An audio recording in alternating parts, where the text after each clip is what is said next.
Okay. So at the end of our last discussion, we were left with, well, a Right. literal explosion. Down Cemetery Road left us on that massive cliffhanger on the beach. Mm-hmm. And the big question was, did Right. Zoe actually survive that landmine? And that is exactly where we pick things up. Okay, so let's jump right in the cliffhanger. Zoe, what happened? Well, thankfully, the show doesn't make us wait. She survived. Turns out Donny circled back and pulled her off the beach. Right. She just appears behind Sarah and Dinah, gives a little bark, Yeah. and then just gives Donny this very businesslike handshake. Like he just helped her change a tire, not save her life. It's that emotional armor, right? It's immediately back up. She's already focused on the next problem, not the last one. And that next problem arrives very, very quickly. Right. Hamza, our bureaucratic bad guy, is already there in that little Scottish village. He's watching them. And he has orders from C, Yeah, all caps orders from C to finish it. meaning everyone, all the witnesses, Sarah, the child, all of them. Yeah, exactly. So they try to escape. They get on this little Right. local bus heading for the train station. And it makes what happens next feel so much colder. Because that bus is hijacked. It just starts blowing past stops. You see the confused passengers on the roadside. And then that sickening realization hits. Hamza Malik is driving. Right. And the symbolism here is, I mean, it's not subtle. He drives them straight into a cemetery, crashes the bus right among the gravestones, and forces them into an abandoned church. Inside that church, Hamza he starts to completely fall apart. He really does. Yeah. He gets on the phone with C, and he's pleading with him. Right. Not the kitty, surely. Yeah. And that's the core of his character. He's not a monster like Amos. He's a coward.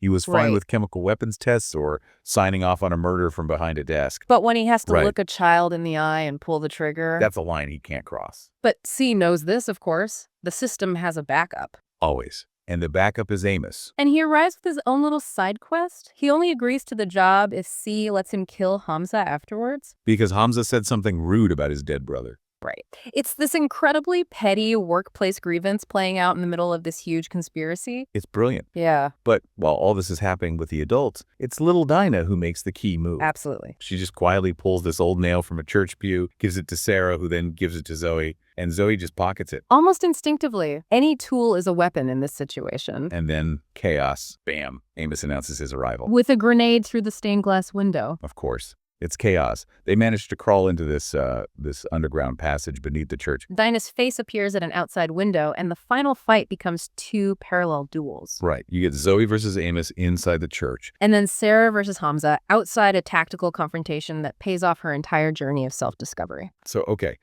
Zoe versus Amos. Amos is bigger, stronger, a trained killer. He gets her in a death grip. It looks like it's over. She's completely outmatched. And Amos loves it. Right. And in that last moment of desperation, she remembers the nail, Dinah's gift, And she jams it right into his eye. hits his head, and he's gone instantly. Now, the show's clever about it. Yeah. Technically, it's an accident, a fall. But morally, it's all Zoe. She made the choice. She used the weapon. She eliminated the threat.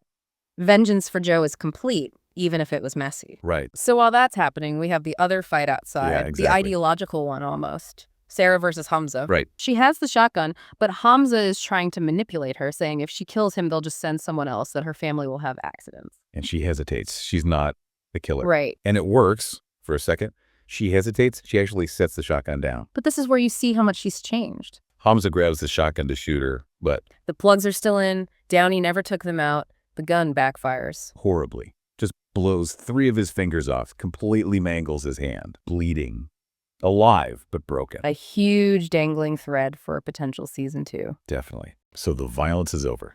The silence returns, and the emotional fallout begins. And we get that huge symbolic moment from Sarah. The wedding ring. Mm-hmm. She just takes it off and tosses it onto the road. And if you think back to episode 1, to that repressed woman in that stifling marriage, this is her finally shedding that skin. She found her real self through all this horror. She's free. Meanwhile, back in London, the conspiracy is finally crumbling. The hacker, Wayne, releases the evidence. Right. It's a national scandal. The public gets the truth, which is something, but the architects of the crime. C, the man who ordered the murder of a child, simply resigns. There are no legal consequences. 0.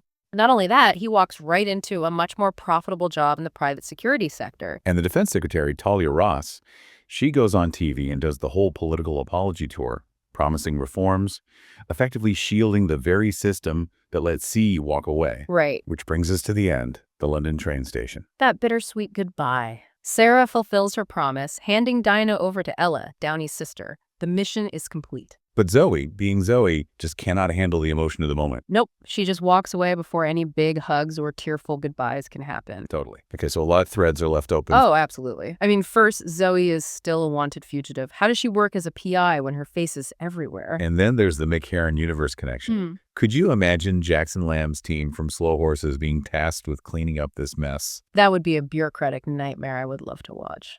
And finally, what about C? He's in the private sector now with more money and less oversight. And look, let's talk about Hamza. He's alive, he's mutilated, and he's been completely abandoned by the system he served. So what's his next move? Does he just retreat into the shadows? Or does that betrayal and his flicker of a conscience finally turn him into the key witness who can bring C down for good? For Season 2, will Hamza become an ally or an antagonist? Let us know what you think. And just remember the lessons from the finale. Bureaucrats always get away with it, and never underestimate a rusty nail. And for goodness sake, check your shotgun plugs. Thanks for diving deep with us.